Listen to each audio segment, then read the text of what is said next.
বিয়ার পরে অন্যরা যেভাবে শ্বশুর বাড়িতে নিজের অ্যাডজাস্ট করে। শিমশিম শিমশিম হ্যাঁ ক্যামেরা, কিছু লাগবো তোমার? কইতাছি কোন শার্টটা অফিসে পয়রা দাম একটু বাই করে দউছেন। হ্যাঁ এই দেখো ক্যামেরা, এই শার্টটা পরো তুমি, এটা তোমার ভালো লাগবো। এ না রে বাবু, এটা পরিস না, খুব বাজে লাগবো এটা পরলে তোরে। তাই তো চাওই তোরে যাতে বাজে লাগুক। নে মা, তোর লিগা খুব সুন্দর একটা শার্ট আনছি, এটা পর। ইডা হ্যাঁ এটাও পরতে পারো, এটাও সুন্দর আছে। আরে মা, তোমার তো ভালোই চয়েস আছে। মই গই বৌমা, যেমনে গইতা যাই মন লাগে তোমার কথাই পরবো, নইলে পরতো না।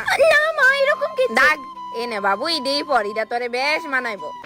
আমার বেস্টি যেভাবে নিজের অ্যাডজাস্ট করে। বুড়ি মুখ খসকায় বাইরে গেছে গা। শাশুড়ি মা, মুখ খসকায় ভালো কথা বাইরে না কেন? কারণ আমার মুখটা মানুষ বুঝছে কথা কো, বুঝছস?